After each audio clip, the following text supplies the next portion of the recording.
ربک رب العزت عما یصفون وسلام علی المرسلین الحمد للہ رب العالمین۔ معزز متعلمین اور متعلمات، طالبین اور طالبات، دورہ میراث ہم شروع کر رہے ہیں، لیکن اس میں مین چیز ہمارے سامنے آج سے 800 سال پہلے کی لکھی ہوئی کتاب سراجی کا مصنف سن 600 ہجری میں فوت ہوا تھا۔ آج 1441 ہجری ہے، آخری مہینہ ہے۔ سراجی ہمارے سامنے ہے۔ اس سراجی کی عبارت کی روشنی میں اور اس کی ترتیب میں ہمارا طریقہ کار یہ ہے کہ ہم سبق لکھواتے ہیں، لہذا ہر طالب علم کے پاس کاغذ اور قلم ضرور ہونا چاہیے، کیونکہ یہ آن لائن کافی طلبہ شریک ہیں۔ تقریباً ابھی مجھے اویس صاحب بتا رہے تھے کہ 350 کے قریب ہو گئے۔ اس وجہ سے سوالات کرنے کی اجازت نہیں ہوگی۔ جب سبق ختم ہو جائے گا سوال کریں گے، اور سوالات اختلافی نہیں ہوں گے، مذہبی اور سیاسی کوئی بھی سوال نہیں ہوگا۔ کتاب کے متعلق، وراثت کے متعلق جو بھی آپ کو سمجھ نہ آئے سوال کر سکیں گے، لیکن وہ سبق کے ختم ہونے کے بعد آپ براہ راست مجھ سے سوال کر سکیں گے اور میں اس کے جواب دینے کا ذمہ دار ہوں گا۔ میں نے سراجی کا خطبہ ذکر کیا ہے۔ سب تعریفیں اللہ تعالیٰ کے لیے جو رب العالمین ہیں، تعریف شاکرین کی، صلاۃ و سلام ہو ساری مخلوق کے افضل اور خیر آدمی پر جن کا نام محمد ہے، اور آپ کی آل پر جو طیب اور طاہر ہے۔ اس سے پہلے قاری صاحب نے قرآن مجید کی سورہ نساء سے 3 آیات کا ذکر کیا یا تلاوت کی، بطور تبرک بھی اور بطور سبق بھی۔ یہ 3 آیات علم میراث کی بنیاد ہیں۔ مفصل علم میراث اللہ تعالیٰ نے نازل فرمایا۔ اس علم کے علاوہ کوئی دوسرا علم ایسا نہیں ہے جس کو مفصل اللہ تعالیٰ نے خود نازل فرمایا ہو۔ تو ان آیات کا ترجمہ سن لیں۔ یوصیکم اللہ فی اولادکم، وصیت کرتا ہے تمہیں اللہ تعالیٰ، یعنی حکم دیتا ہے اللہ تعالیٰ تمہاری اولادوں میں، للذکر مثل حظ الانثیین، مذکر کے لیے ہے مثل 2 عورتوں کے حصہ کے، مذکر کو جو حصہ ملے گا 2 عورتوں کے برابر ملے گا حصہ۔ یہ آیت مخصوص من البعض ہے یا مخصوص البعض ہے، اس میں قاتل داخل نہیں ہے۔ ابھی آپ پڑھیں گے مبانی ارث، قاتل کے لیے یہ حکم نہیں ہے، غلاموں کے لیے یہ حکم نہیں ہے۔ اسی طرح یہ حکم رسول کریم صلی اللہ علیہ وسلم کی ذات کے لیے بھی نہیں ہے۔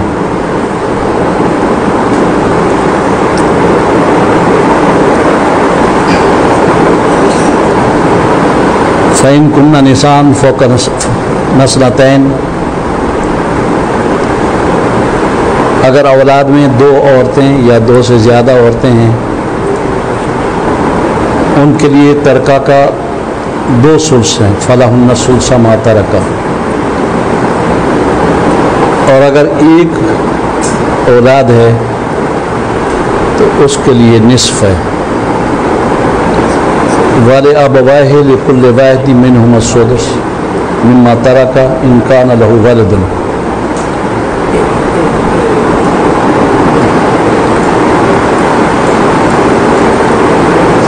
میت کے والدین کے لیے سدس ہے ترکہ سے، ماں باپ کے لیے سدس ہوگا، باپ کے لیے بھی اور ماں کے لیے بھی، بشرطے کہ ان کی اولاد ہو، ولد۔ ولد لڑکے کو بھی کہتے ہیں، لڑکی کو بھی کہتے ہیں. اور اگر میت کی اولاد نہیں ہے، ماں باپ اس کے وارث بن رہے ہیں، فَلِأُمِّهِ الثُّلُثُ، ماں کو تیسرا حصہ ملے گا 1/3. باپ کا ذکر نہیں کیا اس لیے کہ وہ اس صورت میں اسبہ بن جاتا ہے. فَإِنْ كَانَ لَهُ إِخْوَةٌ، اگر میت کے بھائی ہیں، فَلِأُمِّهِ السُّدُسُ، ماں کو چھٹا حصہ ملے گا. اخوت جمع ہے اس لیے 2 بھائی ہوں گے تو ان کو چھٹا حصہ ملے گا. وصیت کے بعد، جس کی وصیت کی میت نے، اور دین کے بعد. قرآن مجید کی ترتیب میں وصیت کا ذکر پہلے ہے اور دین کا بعد میں ہے، لیکن حقیقت میں دین مقدم ہے وصیت پر. آپ پڑھیں گے انشاءاللہ، اور تفسیر میں اس کا جواب ہے. آباؤکم و ابناؤکم، تمہارے آبا اور تمہارے بیٹے ابنا. علماء کہتے ہیں کہ ابنا سے مراد یہاں اولاد ہے، یعنی بیٹیاں بھی مراد ہیں. لا تدرون ایہم اقرب لکم نفعا، تمہیں معلوم نہیں ہے کہ ان میں سے تمہارے لیے نفع زیادہ کن افراد میں ہے. یہ اللہ کا فریضہ ہے، بے شک اللہ علیم اور حکیم ہے. اس میں اشارتاً تنبیہ ہے کہ عادت ہے کہ لوگ یہ سمجھتے ہیں کہ بیٹے نافع ہوتے ہیں، ماں باپ کے لیے انفع ہوتے ہیں. اللہ تعالیٰ کا ارشاد ہے اس میں یہ بات نہیں ہے، تمہیں معلوم نہیں ہے اس بات کہ لڑکی بہتر ہے یا لڑکا بہتر ہے، لہٰذا ہر ایک کو اپنا حصہ ملنا چاہیے، لڑکے کو بھی اور لڑکی کو بھی. کون تمہارے حق میں انفع ہوگا وہ اللہ کو علم ہے، تمہیں علم نہیں ہے. تمہیں چاہیے کہ سب کا حصہ جو میں اللہ نے مقرر کیا ہے وہ تم ادا کرو. یہ اللہ تعالیٰ کی طرف سے فرض ہے، فریضۃ من اللہ ہے. ان اللہ کان علیما حکیما، بے شک اللہ علم والا ہے اور باحکمت ہے. پھر اگلی آیت میں وَلَكُمْ نِصْفُ مَا تَرَكَ أَزْوَاجُكُمْ مَن لَّمْ يَكُن لَّهُ وَلَدٌ، اگر تمہاری بیوی فوت ہو گئی ہے اور اولاد نہیں ہے تو شوہر کو نصف ملے گا، تمہارے لیے نصف ہے. اور اگر اولاد ہے فَلَكُمُ الرُّبُعُ، پھر ربع ملے گا. تفصیل آ رہی ہے. مَا تَرَكْنَا مِن بَعْدِ وَصِيَّةٍ يُوصِينَ بِهَا أَوْ دَيْنٍ، وہی جو چھوڑ کے گئی ہیں وہ. اب بیوی کا حصہ اللہ تعالیٰ نے بیان فرمایا. بیوی کے لیے 1 ہو یا 2 ہوں یا 3 ہوں یا 4 ہوں، چوتھا حصہ ہوگا. اگر مرنے والے شوہر کی اولاد نہیں ہے، اگر اس کی اولاد ہے تو بیوی کے لیے ثمن مما ترکتم من بعد وصیۃ توصون بها أو دین. اگر مرد یا عورت کلالہ ہے، کلالہ اس کو کہتے ہیں جس کا باپ بھی نہ ہو اولاد بھی نہ ہو. مرنے والا شخص ایسا ہے، کلالہ ہے، اس کا 1 بھائی ہے یا 1 بہن ہے، تو بھائی اور بہن کے لیے چھٹا حصہ سدس. اور اگر 1 بھائی 1 بہن سے زائد ہیں، 2 بھائی ہیں 2 بہنیں ہیں، 1 بھائی اور 1 بہن، ایسی 21 صورتیں آئیں گی میراث میں.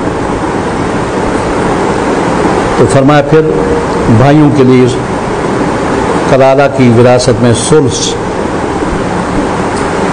ملے گا. واللہ علیم حلیم. تلک حدود اللہ، اللہ تعالیٰ فرماتے جو ہم نے بیان کیا یہ اللہ کی حدیں ہیں، اللہ تعالیٰ کے احکام ہیں. وَمَن يُطِعِ اللَّهَ وَرَسُولَهُ، جو ان حدود کے مطابق عمل کرے گا، حصص کی تقسیم کرے گا، يُدْخِلْهُ جَنَّاتٍ تَجْرِي مِن تَحْتِهَا الْأَنْهَارُ خَالِدِينَ فِيهَا وَذَلِكَ الْفَوْزُ الْعَظِيمُ. اللہ تعالیٰ اس کو جنات میں داخل فرمائے گا جس کے نیچے نہریں جاری ہیں، وہ ہمیشہ اس میں رہیں گے اور وہ بہت بڑی کامیابی ہے۔ وَمَن يَعْصِ اللَّهَ وَرَسُولَهُ، اور جس شخص نے اللہ کی نافرمانی کی اور اس کے رسول کی نافرمانی کی اور ان حدود سے تجاوز کیا، حقوق سے تجاوز کیا، بنات کو، اخوات کو شریعت کے مطابق حصہ نہیں دیا، وَيَتَعَدَّ حُدُودَهُ، حد سے متعدی ہوا، تجاوز کیا، يُدْخِلْهُ نَارًا، وہ جہنم جائے گا۔ بیٹوں کا خیر خواہ، بیٹیوں کو محروم کرنے والا، بہنوں کو محروم کرنے والا، خصوصاً اللہ تعالیٰ فرماتا ہے کہ وہ جہنم میں جائے گا، پیر ہو یا غیر پیر ہو۔ زیادہ تر پیروں پہ اس لیے کہتے ہیں وہ ہماری کمپنی کے لوگ ہیں، یا مولوی ہو یا مفتی ہو، خالداً فیہا، اس کے اندر ہمیشہ رہیں گے۔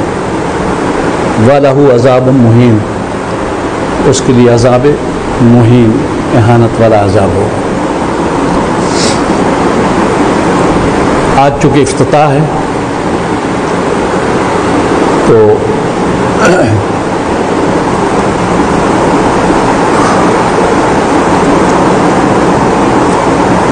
صاحب کتاب نے بطور تبرک علم میراث کی فضیلت کے لیے حدیث نقل کی ہے۔ سراجی اگر آپ کے پاس ہے تو آپ کے سامنے ہوگی۔ قال رسول اللہ صلی اللہ علیہ وسلم تعلموا الفرائض وعلموها الناس فإنها نصف العلم۔ آپ دیکھ رہے ہیں شاید، اب میں نے تو یہ لکھوائی تھی، بہرحال آپ لکھیں گے تو بہت دیر ہو جائے گی۔ ترجمہ اس کا واضح ہے، اللہ تعالیٰ کے رسول نے فرمایا فرائض سیکھو۔ فرائض فریضہ کی جمع، اس کے کئی معنی ہیں۔ ہماری بحث علم میراث میں ہے، اس لیے ہم اس کا معنی فرائض سے علم میراث لیتے ہیں، یا حصص، وہ حصے جو اللہ تبارک و تعالیٰ نے وارثوں کو عطا فرمائے ہیں، ان کے متعلق حکم ہے کہ وہ جانو، ان کا علم حاصل کرو۔ تعلم الفرائض،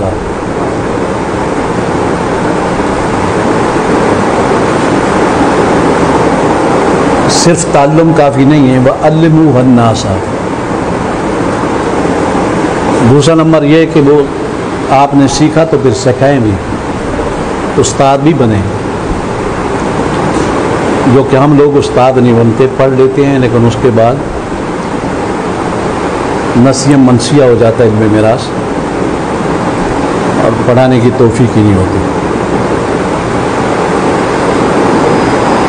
یا رسول اللہ یہ حکم کیوں ہے؟ فرمایا اس لیے فإنها نصف العلم، اس لیے کہ یہ آدھا علم ہے۔ علم میراث یہ آدھا علم ہے۔ اب آدھے علم کی تعویل، یہ آدھا علم کیسے ہے؟ یہ تو فقہ کے ابواب میں سے ایک چھوٹا سا باب ہے۔ اب فقہ دیکھ لیں آپ، کتاب الصلاۃ ہے، کتاب الزکوٰۃ ہے، کتاب الصیام ہے، کتاب الوضوء کے اندر کتنی ابواب ہیں۔ علم میراث تو در مختار کے آخر میں چھوٹا سا ایک باب ہے۔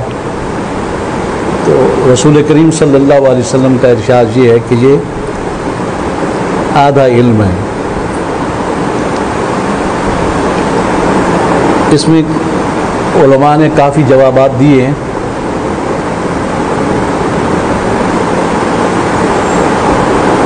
میں معنی کے لحاظ سے کہ حضور علیہ السلام نے اس کو آدھا علم کیوں فرمایا؟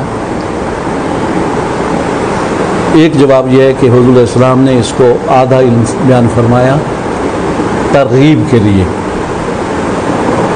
لوگوں کو رغبت دلانے کے لیے کہ یہ مرغوب علم ہے اور اس کی طرف متوجہ ہونا چاہیے۔ اور دوسرا جواب یہ دیا ہے ہمارے علماء نے کہ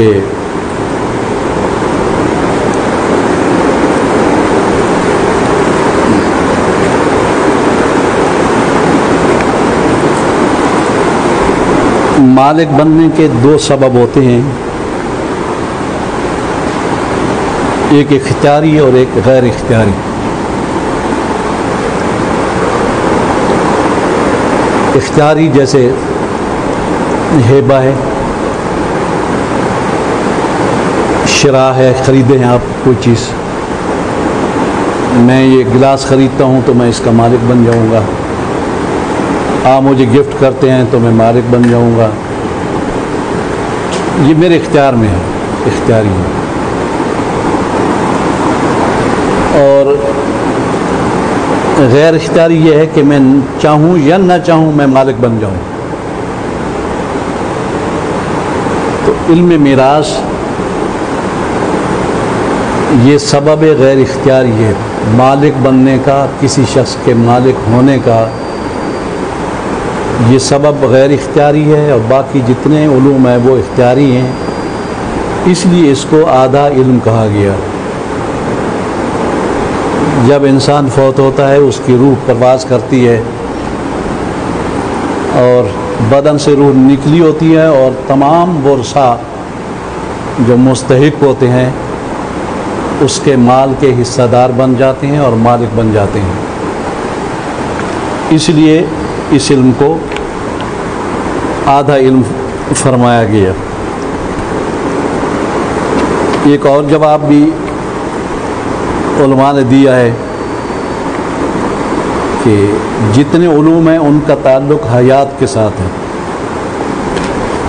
بندہ زندہ ہے تو صلاۃ بھی ہے، زکوٰۃ بھی ہے، صوم بھی ہے، بیع شراء بھی ہے، سب علوم کا تعلق بندے کی حیات کے ساتھ ہے، لیکن یہ واحد علم ہے اس کا تعلق بندے کی ممات کے ساتھ ہے۔ جب مرتا ہے تو اس کے بعد اس کا آدھا ہے، اس کا ربع ہے، اس کا چوتھا حصہ ہے، آٹھواں حصہ ہے۔